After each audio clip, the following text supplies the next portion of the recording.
नमस्कार विद्यार्थियों, आपके अपने YouTube चैनल आरपी कटारिया पर एक बार फिर से आपका हार्दिक अभिनंदन एवं स्वागत।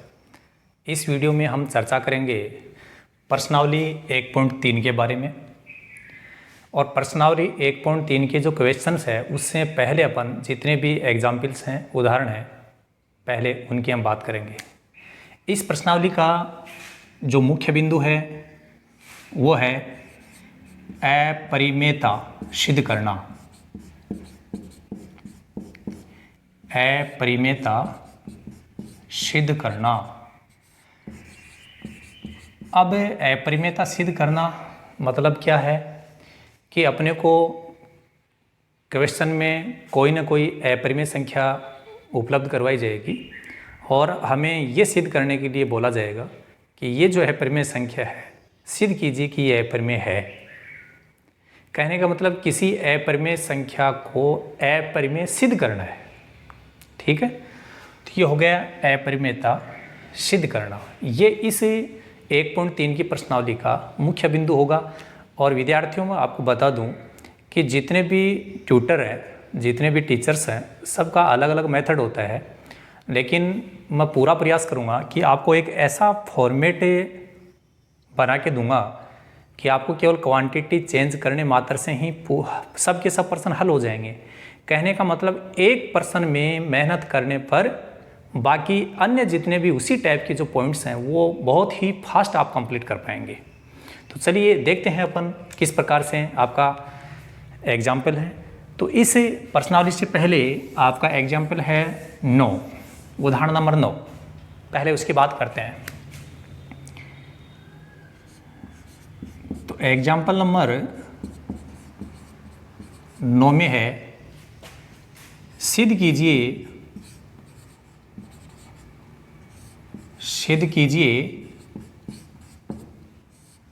√3 एक अपरिमेय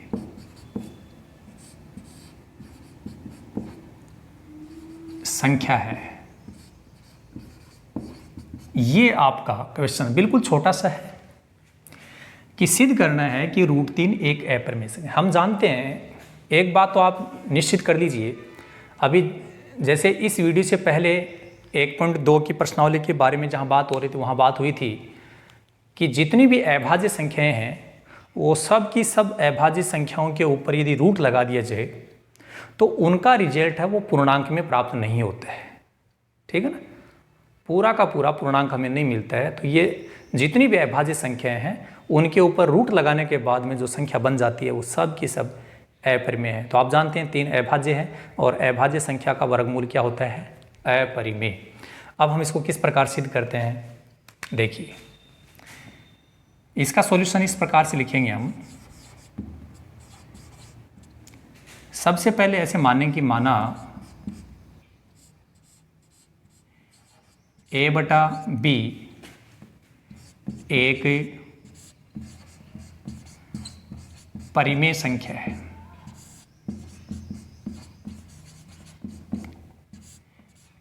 परिमेय संख्या है।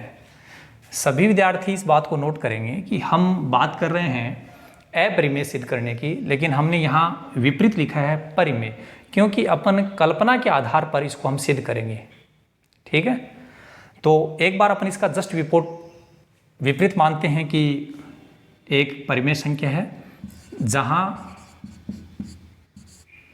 a और b पूर्णांक है। तो ये भी हमें पता होना चाहिए कि a और b क्या है? पूर्णांक है। साथ साथ में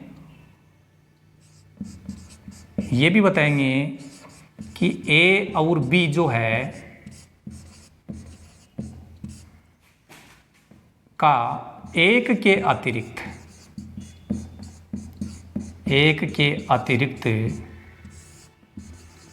कोई उभयनिष्ठ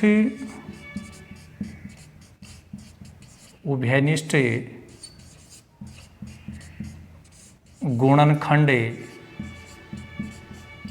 नहीं है। सभी विद्यार्थी इस बात को नोट करें कि अभी मैंने यहाँ तक जो ये 4 लाइनें लिखी है ये इस प्रकार के सभी प्रश्नों में फिक्स है। तो कितनी अच्छी बात है कि हमें सभी प्रश्नों में अलग अलग कुछ मानने की आवश्यकता नहीं है।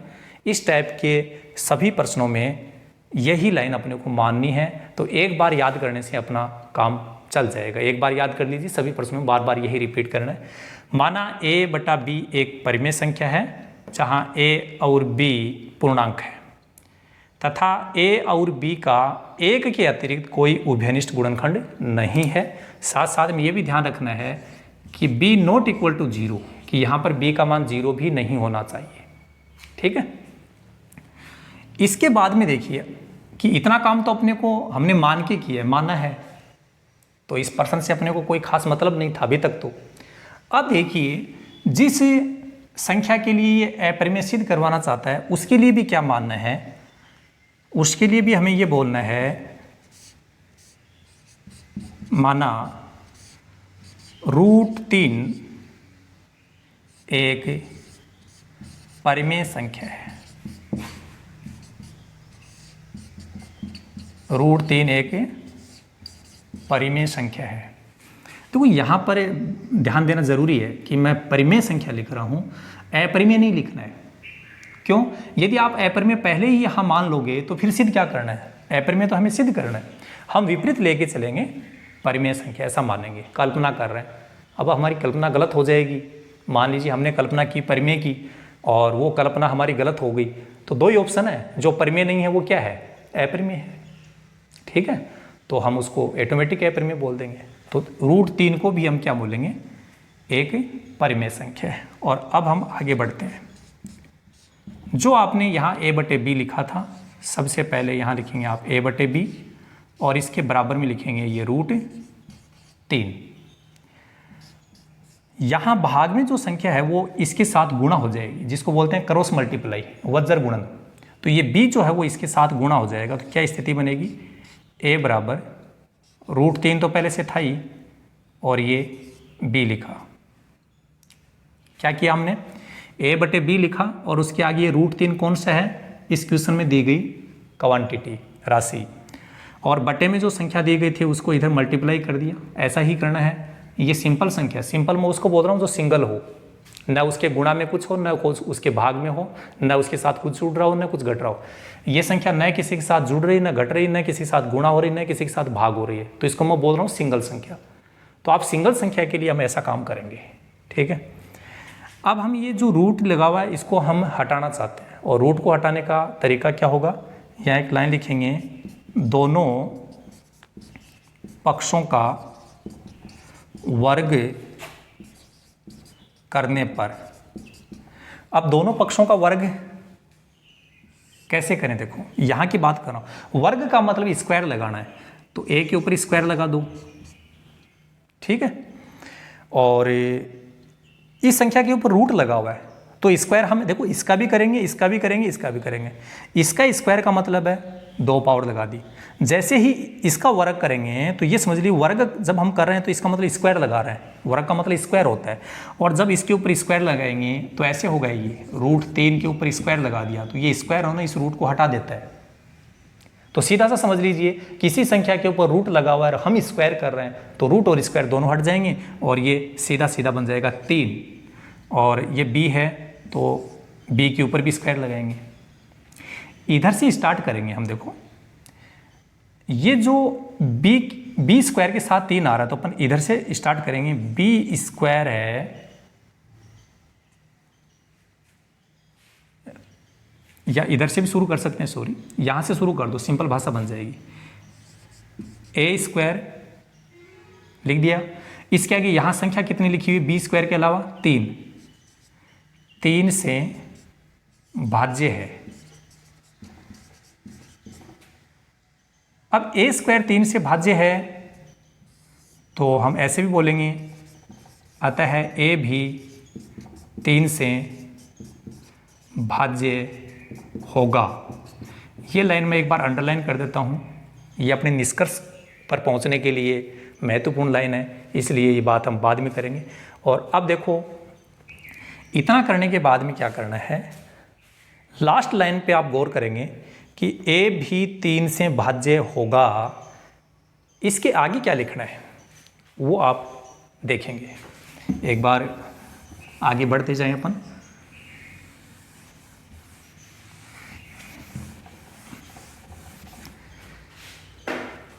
तो यहां इस लाइन से हम लिखेंगे एक बार फिर, यहां मानेंगे माना ए बराबर, ये जो 3 है पहले 3 लिखेंगे और इसके आगे कोई पूर्णांक काम में लेंगे सी। यहां थोड़ा बता देंगे सी क्या है, पूर्णांक है, सी भी कोई पूर्णांक है। और अब हम करेंगे दोनों पक्षों का वर्ग, दोनों पक्षों का वर्ग, दोनों पक्षों का वर्ग कीजिए। वर्ग वही तरीका है, ए के ऊपर स्क्वायर लगा दो, वर्ग हो गया। और 3 का वर्ग करेंगे तो 3 का वर्ग आप जानते हो 9 होता है, सी का भी करेंगे तो स्क्वायर लगा दो। इसको आप एक बार समीकरण नंबर 2 बना दो। यहाँ जो हमने ये लाइन छोड़ी थी इसको समीकरण नंबर 1 बना देना। देखो दोनों में ऐसी कोई कॉमन संख्या देखना जो दोनों बिल्कुल सेम आ रहे हैं, ए स्क्वायर यहाँ पर भी, ए स्क्वायर यहाँ पर भी है। तो हम क्या करेंगे, यहाँ ये जो ए स्क्वायर आ रहा है इस ए स्क्वायर की वैल्यू रखेंगे यहाँ, ठीक है, ए स्क्वायर की हम वैल्यू रखेंगे, या चाहे समीकरण नंबर 1 से 2 में रख दो, एक ही बात है। तो हम ऐसे बोल दो कि समीकरण नंबर 1 से समीकरण नंबर 2 में ए स्क्वायर का मान रखने पर, तो ये जो ए स्क्वायर है इसकी जगह आप ये लिख दीजिए 3b स्क्वायर, ये लिखा हम 3b स्क्वायर। और इधर 9c स्क्वायर पहले से था ही। ऐसी कौन सी संख्या है जिसका दोनों पक्षों में भाग जा सकता है, 3 का भाग जब यहाँ लगाएंगे, या ऐसे समझ लीजिए इस 3 को इसके बटे में ले जाएं तो ये बनेगा b स्क्वायर बराबर 9c स्क्वायर बटे 3। और यदि इसको आगे और सोल्व करेंगे तो ये बनेगा b स्क्वायर बराबर 3c स्क्वायर। देखो एक बार यहाँ पर आप फिर जाना अपने को, इस लाइन के अकॉर्डिंग हमने ये बोला था कि ए स्क्वायर बराबर 3b स्क्वायर आ रहा था, तो यहाँ से हमने ये बोला था कि ए स्क्वायर है वो किससे भाज्य माना जाएगा, 3 से। और यदि ए स्क्वायर 3 से भाज्य है तो हमने ये भी मान लिया कि ए भी 3 से भाज्य होगा। इसी लाइन के अकॉर्डिंग यहाँ अपने को क्या बोलना चाहिए, देखो बी स्क्वायर के आगे यहाँ कहीं ना कहीं 3 आ रहा है, तो अपने को ये समझना पड़ेगा कि बी स्क्वायर जो है वो 3 से भाज्य है। 3 से क्यों बोल रहा हूँ मैं बार बार, क्योंकि यहाँ 3 आ रहा है, यहाँ 5 आता तो हम 5 बोलते। और यदि बी स्क्वायर 3 से भाज्य होगा तो बी भी 3 से भाज्य होगा। देखिए इस लाइन को भी मैं अंडरलाइन करता हूँ। थोड़ी देर पहले मैंने बोला था कि अंडरलाइन जो कर रहा हूँ मैं उस लाइन पे हमें गौर करना है। देखो इस क्वेश्चन के रिजल्ट लिखते समय स्टार्टिंग में हमने एक बात की थी, पहली लाइन हमने हमारी क्या थी आपने नोट किया होगा उसमें, कि माना a बटे b एक परिमेय संख्या है। फिर साथ साथ में ये भी बोला था कि a और b पूर्णांक है। और उसके नीचे तीसरी लाइन हमने लिखी थी a और b का एक के अतिरिक्त कोई उभयनिष्ठ गुणनखंड नहीं है। ये हमने कल्पना की थी। क्या कल्पना की थी, a और b का एक के अतिरिक्त कोई उभयनिष्ठ गुणनखंड नहीं है। परंतु ध्यान दीजिएगा यहाँ पर देखिए इस लाइन में a भी 3 से भाज्य होगा, इसका मतलब है a का गुणनखंड है 3। और यहाँ देखो b भी 3 से भाज्य होगा, इसका मतलब b का गुणनखंड भी है 3। इन दोनों लाइनों से, जिसको मैंने अंडरलाइन किया है, उन दोनों लाइनों से ये स्पष्ट हो रहा है कि a और b का उभयनिष्ठ गुणनखंड 3 है।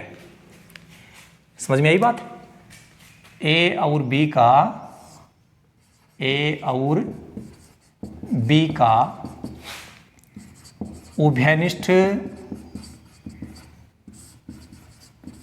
गुणनखंड 3 है। और अब एक लाइन नोट करेंगे, हम बोलेंगे यह एक विरोधाभास है। पहले इस शब्द को समझना जरूरी है, यह विरोधाभास है। विरोधाभास का मतलब है माना हमने कुछ और ही, मिला कुछ और ही। हमने माना यह था कि ए और बी का कोई उभयनिष्ठ गुणनखंड नहीं है, परंतु इन दोनों अंडरलाइन वाली लाइन से यह स्पष्ट हो गया कि ए और बी का उभयनिष्ठ गुणनखंड है, और वो कौन है? 3। हमने माना था कि ए और बी का कोई उभयनिष्ठ गुणनखंड नहीं है, परंतु मिला क्या? ए और बी का उभयनिष्ठ गुणनखंड 3 है। तो क्या हो गया? विरोधाभास। विरोधाभास का मतलब माना कुछ और ही, मिला कुछ और ही, तो ये विरोधाभास हो गया। अब कहेंगे सर विरोधाभास कैसे हुआ? यह ऐसा जो विरोधाभास हो रहा है, ऐसा हमारी गलत कल्पना के कारण हुआ है।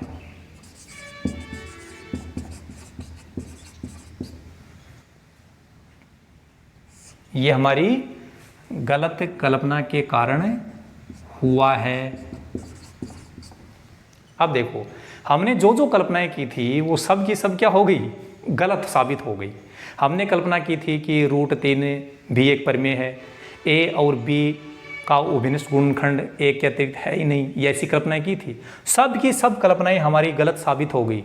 तो बताओ, कल्पना गलत साबित हो गई तो अब क्या होगा? उसका उल्टा होगा। हमने परिमेय माना था, तो अब क्या होना चाहिए? अपरिमेय। तो हमारा निष्कर्ष के तौर पे लाइन आ गई। अतः निष्कर्षतः है √3 जो हमारे क्वेश्चन में संख्या दी गई थी, एक अपरिमेय संख्या है, एक अपरिमेय संख्या है। इस प्रकार से आप क्या करेंगे? किसी भी प्रश्न में अपरिमेय कैसे सिद्ध करना है वो आप सीखेंगे।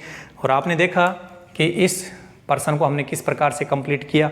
एक बार आप पूर्णतः इस वीडियो को वॉच करेंगे और सेकंड बार इसको देखते हुए बीच में पॉज करते हुए नोट करेंगे, तब आपको ये बात बिल्कुल क्लियर हो जाएगी। और चलिए इसी भाषा को हम एक बार फिर से रिपीट करते हैं और आगे बढ़ते हैं। ठीक है,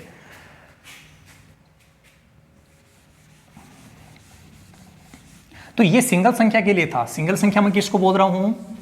जिसमें रूट वाली संख्या न किसी के साथ जुड़ रही है और न ही किसी के साथ घट रही है। ठीक है ना। अब अगला जो एग्जाम्पल है वो आप देखेंगे।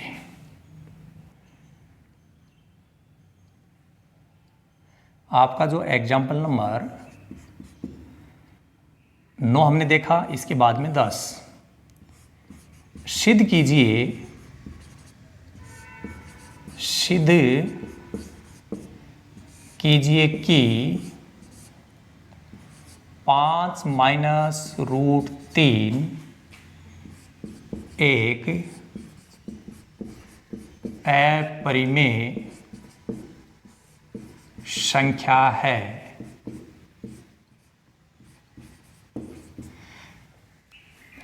तो प्यारे विद्यार्थियों, पहले वाले एग्जाम्पल में इसमें क्या डिफरेंस है? केवल क्वांटिटी चेंज हो गई। और अब की बार जो क्वांटिटी दे रखी है वो सिंगल नहीं है। सिंगल का मतलब है कि कोई भी संख्या न जुड़ रही हो, न घट रही हो, न गुणा हो रही, न भाग हो रही हो।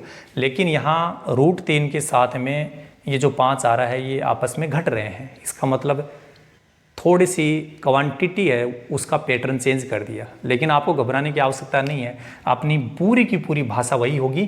तो चलिए हम स्टार्ट करते हैं। इसका जो सॉल्यूशन है वो हम इस प्रकार से लिखेंगे। सबसे पहले अपनी लाइन क्या थी? एग्जाम्पल नंबर 9 में आपने देखा, हमने लिखा था माना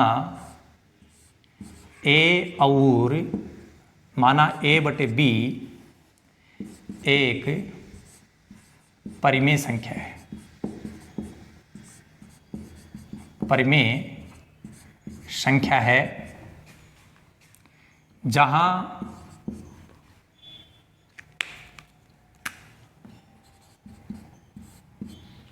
A और B क्या है? पूर्णांक। पूर्णांक है। साथ साथ में ये लाइन आपको याद रखनी है, ये पहले लाइन माननी है। माना A/B एक परिमेय संख्या है जहां A और B पूर्णांक है। और याद रखना पड़ेगा कि b जो है ना, b का मान 0 नहीं होना चाहिए। इसको बोलते हैं b नॉट इक्वल टू 0।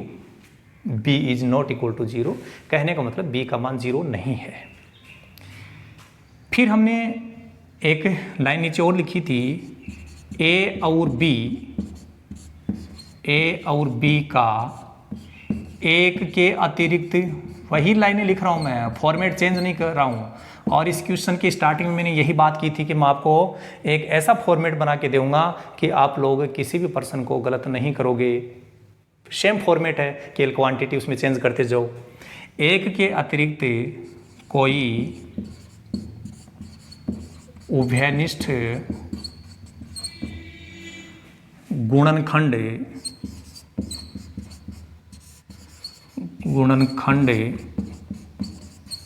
नहीं है। ये लाइन याद कर लीजिए आप। माना a/b एक परिमेय संख्या है जहां a और b पूर्णांक है, b का मान 0 नहीं है, b not equal to 0। a और b का एक के अतिरिक्त कोई उभयनिष्ठ गुणनखंड नहीं है। ये जो लाइनें लिखी है, ये सभी की सभी लाइनें इस प्रकार के सभी प्रश्नों में फिक्स है। सभी प्रश्नों में आप एज इट ऐसा कैसा नोट कर सकते हो। तो ये लाइनें बदल नहीं रही है, एक ही बार तो याद करना पड़ रहा है। अब देखिए, अब अपने यहाँ जाते हैं कि जो संख्या प्रश्न में हमें दी गई थी वो संख्या लिखेंगे और इसके लिए हम इसके जस्ट विपरीत कल्पना करेंगे। सिद्ध करवा रहा है अपरिमेय, लेकिन हम क्या मानेंगे, परिमेय संख्या। परिमेय संख्या है और इसके जस्ट बाद में याद रखना हम इस प्रकार से लिखते हैं। जो शुरुआत में a/b माना था जिसको परिमेय, इसको भी हमने परिमेय माना, इसको भी हमने परिमेय माना, और ये दोनों चीज़ें वो आपस में बराबर रखेंगे। पुराने वाले एग्जाम्पल के लिए मैं याद दिला दूं, जब ये संख्या सिंगल थी, सिंगल का मतलब आप समझ गए, जब इस प्रकार की संख्या थी तो मैंने ये कहा था कि ये नीचे वाली राशि इससे मल्टीप्लाई हो जाएगी। लेकिन यहाँ पर इस स्थिति में अब आप इसको मल्टीप्लाई नहीं करेंगे क्योंकि ये सिंगल संख्या नहीं है, पैटर्न चेंज हो जाएगा। क्या करना है,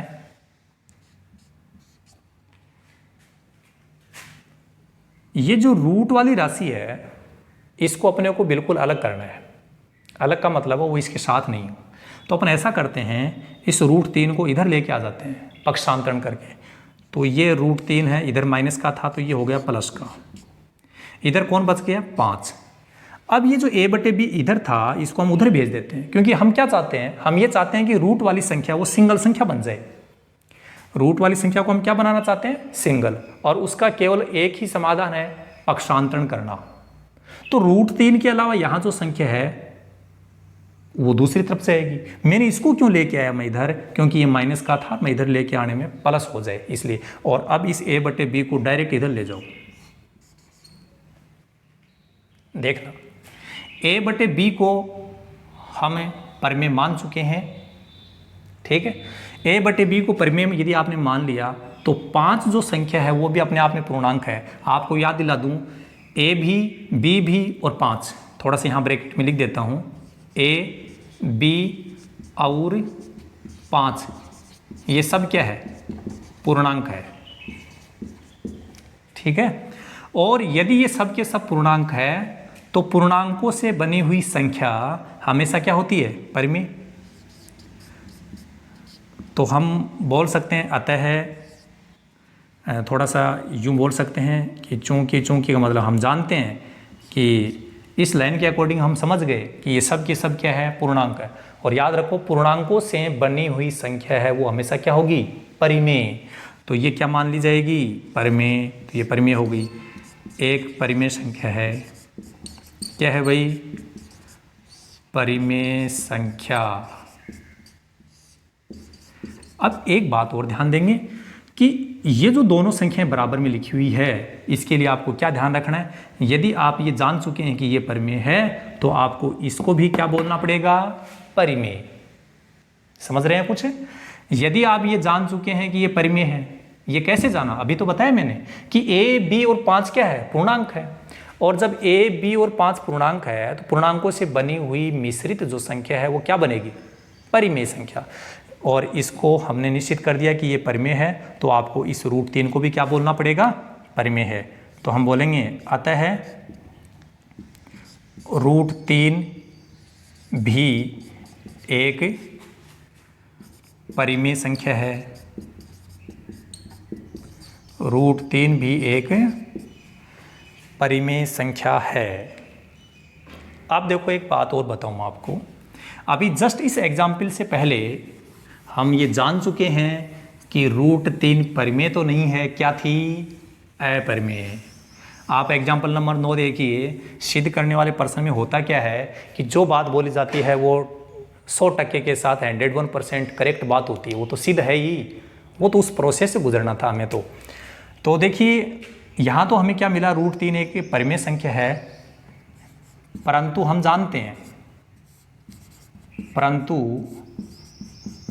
जानते हैं कि √3 एक अपरिमेय संख्या है। √3 एक अपरिमेय संख्या है। मैं अंडरलाइन कर रहा हूँ, विद्यार्थी चाहे तो अंडरलाइन कर सकता है। अंडरलाइन क्यों कर रहा हूँ, बात समझ में आ जाएगी अभी जस्ट। जितना भी यहाँ हमने प्रोसेस किया था और इस स्टेप पे गए तो हमें क्या जानकारी मिली कि √3 एक परिमेय संख्या, ये जानकारी हमें मिली। किसके अकॉर्डिंग? यहाँ जो हमने प्रश्न हल कर रहे थे अपन, उसके अकॉर्डिंग हमें ये जानकारी मिली कि √3 भी एक परिमेय संख्या है। परंतु हम ये जान चुके हैं, जैसा आपने उदाहरण नंबर 9 में देखा कि √3 तो क्या है? अपरिमेय संख्या। गौर करने वाली बात क्या है, यहाँ हमें क्या मिला? परिमेय संख्या। जानते क्या है हम कि यह है अपरिमेय। देखो मिला कुछ और ही, है कुछ और ही। थोड़ी देर पहले एक शब्द आया था विरोधाभास। विरोधाभास का बिल्कुल सिंपल भाषा में ऐसे समझ लीजिए कि माना कुछ और ही, मिला कुछ और ही, या था कुछ और ही लेकिन है कुछ और ही। समझ गए आप? तो प्रश्न के अकॉर्डिंग हमें बात मिली परिमेय, और हमारे निष्कर्ष के रूप में हम जानते हैं कि यह परिमेय है। तो दोनों बातें विपरीत हो गई ना, और जहाँ विपरीत हो जाती है तो वहाँ क्या हो जाता है? विरोधाभास। यह एक विरोधाभास है। विरोधाभास का मतलब हमारे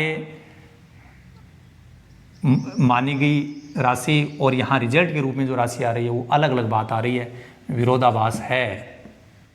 और ये विरोधाभास क्यों हुआ? ऐसा हमारी गलत कल्पना के कारण हुआ है। गलत कल्पना, हमने गलत कल्पना कर ली कि ये परिमेय है, के कारण हुआ है, और इसलिए हम लिख सकते हैं अतः निष्कर्षतः है। निष्कर्ष के तौर पे हम क्या पहुँचे कि जो संख्या प्रश्न में ये दी गई थी ये क्या है? अपरिमेयी है। हम तो यहाँ बीच में जो काम कर रहे थे वहाँ से तो हमें एक बार मिला परिमेय, फिर हमें जानते हैं कि ये है अपरिमेय। क्या हो गया? विरोधाभास। ये मान लीजिए कि ये विरोधाभास वाली लाइन लिखने के बाद यह एक विरोधाभास है, ऐसा हमारी गलत कल्पना के कारण हुआ है। ऐसा लिखने के बाद जो आप सिद्ध करना चाहते हैं वो सिद्ध हो चुका है, ऐसा आप मान लें। कई बोले सर मानना ही है कि हकीकत में है? मानना ज़रूरी है, लेकिन मानने से पहले क्या है? जानना ज़रूरी है। हम जान चुके हैं कि ऐसा है तो हम मान नहीं रहे हैं, बिल्कुल है। तो आप ये लाइन सिद्ध कीजिए कि ये जो वर्ड है यहाँ तक, ये जो लिखे हुए हैं इसको आप चेंज कर दीजिए अतः में, और पूरी की पूरी लाइन है ये ऐसे कैसे नोट कर दीजिए, और जो हम सिद्ध करना चाहते हैं वो सिद्ध हो चुका है।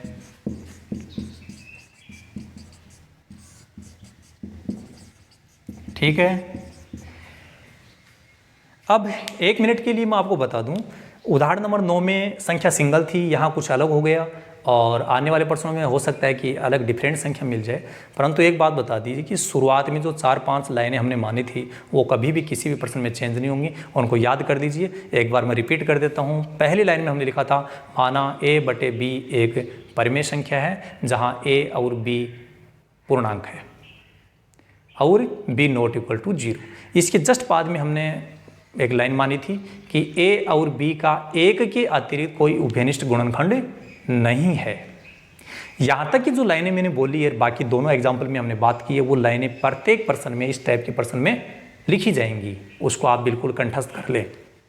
और उसके बाद जिस संख्या को आप अपरिमेय सिद्ध करना चाहते हैं उसको भी एक बार आप परिमेय ही मान लें, क्योंकि हम कल्पना करके चल रहे हैं विपरीत। ठीक है, तो जो चीज़ सिद्ध करना चाहते हैं आप, उस संख्या को भी आप एक बार क्या मान लें, परिमेय। और बाकी की प्रोसेस आप देख ही चुके हैं। और अब हम चलते हैं एग्जाम्पल नंबर जो आपका 11 है उसके बारे में।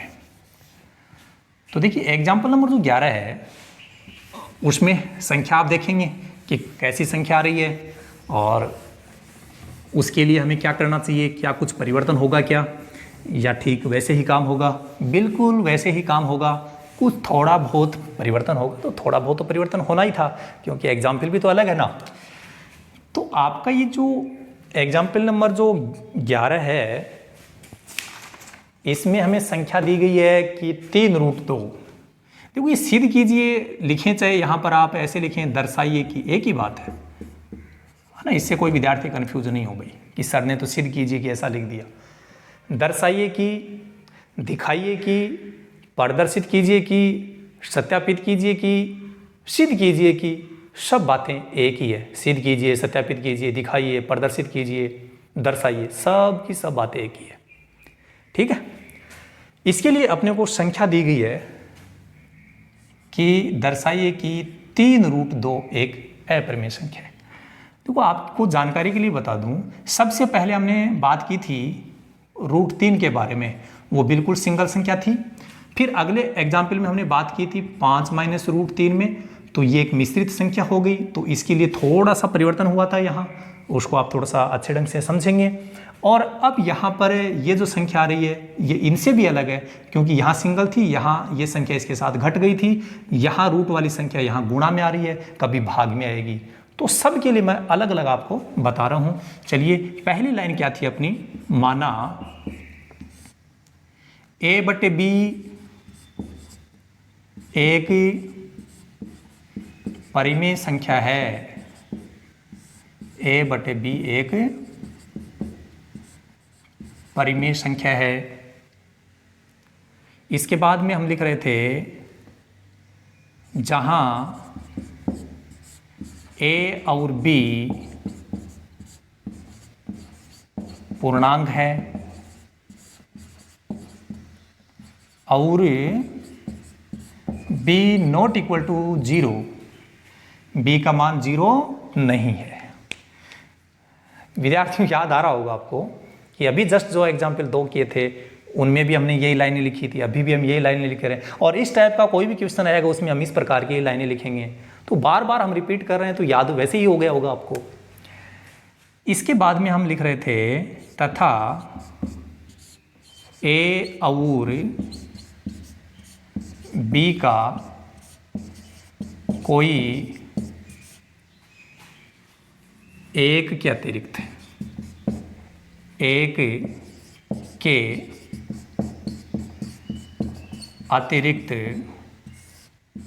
कोई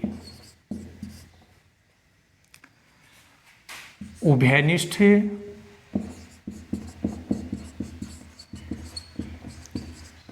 गुणनखंड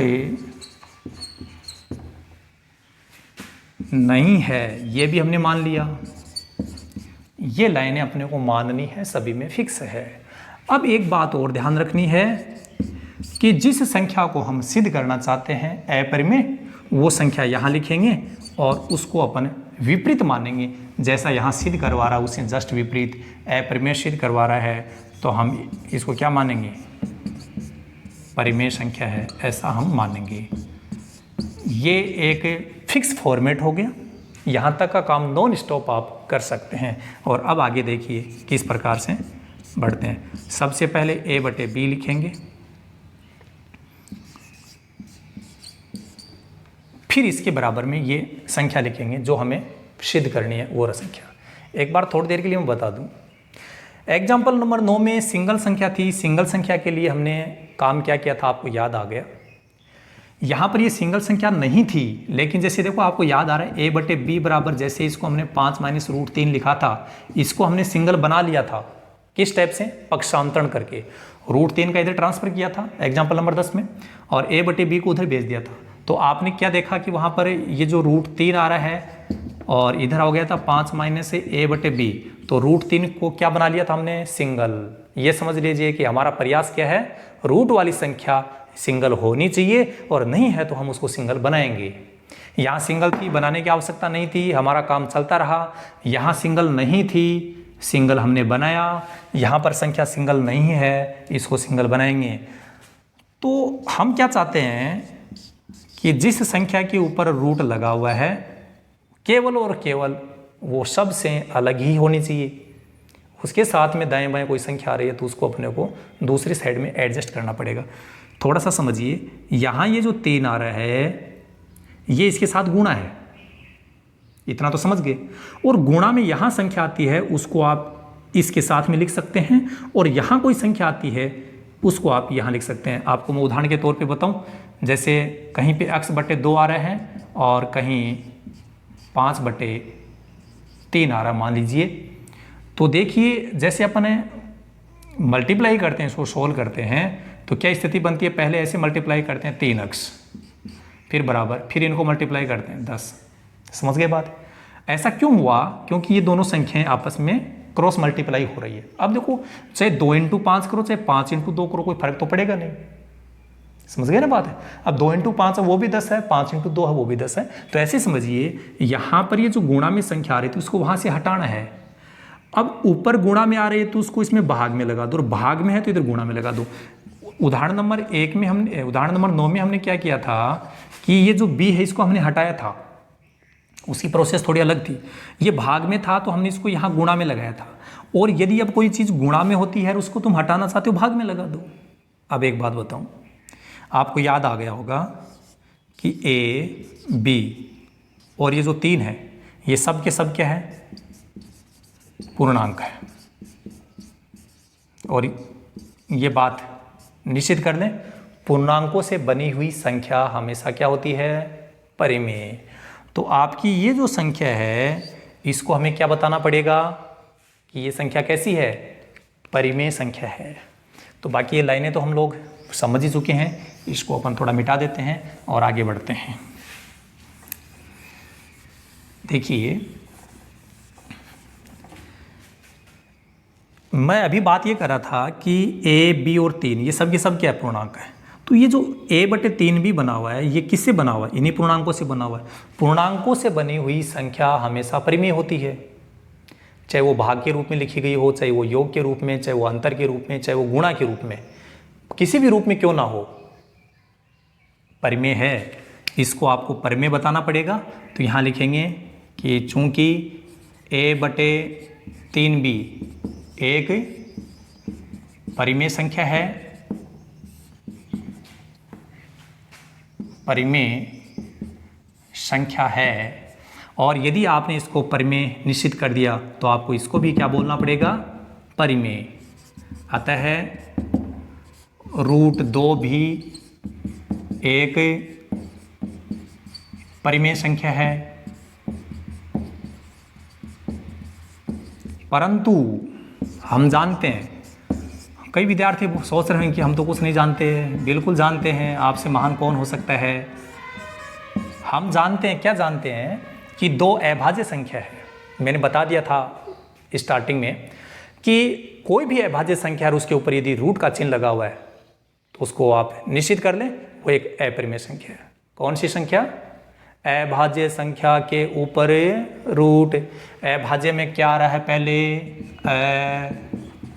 और ऐसे समझ लो, अभाज्य संख्या मान लीजिए 2 है चाहे 3 है, इसके ऊपर रूट लग गया तो ये क्या हो जाएगी? के अनुसार अपरिमेय तो किसी भी अभाज्य संख्या के ऊपर रूट लगने के बाद में वो क्या हो जाती है, अपरिमेय। तो हम जान गए ना, सब जान गए होंगे कि √2 हम जानते हैं कि √2 एक अपरिमेय संख्या है,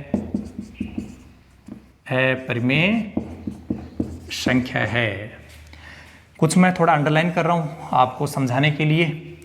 जिस लाइन को मैं अंडरलाइन कर रहा हूँ उसको थोड़ा सा गौर फरमाएंगे आप कि यहाँ पर तो हमें क्या दिखाई दे रहा है कि √2 एक परिमेय संख्या है और यहाँ पर हमें दिखाई दे रहा है कि √2 एक अपरिमेय संख्या है। तो जस्ट विपरीत हुआ कि नहीं हुआ, और जहाँ पर विपरीत हो गया ये समझ लीजिए वहाँ विरोधाभास है। ठीक है, तो वो विरोधाभास वाली जो लाइनें हमने बाकी दोनों एग्जाम्पल में लिखी थी, ठीक वैसा ही हम लाइन लिखेंगे। यह एक विरोधाभास है, यह एक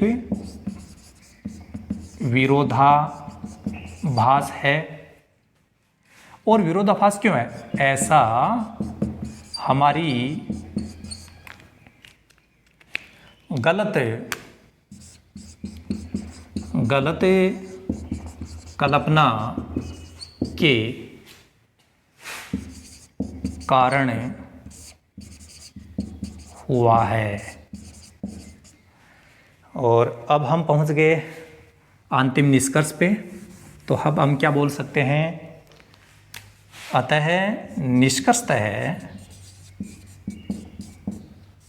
निष्कर्ष क्या निकला कि जो संख्या हमें यहाँ बताई गई थी वो एक अपरिमेय संख्या ही है। इस वीडियो में केवल इतना ही। So thank you so much, all the best, B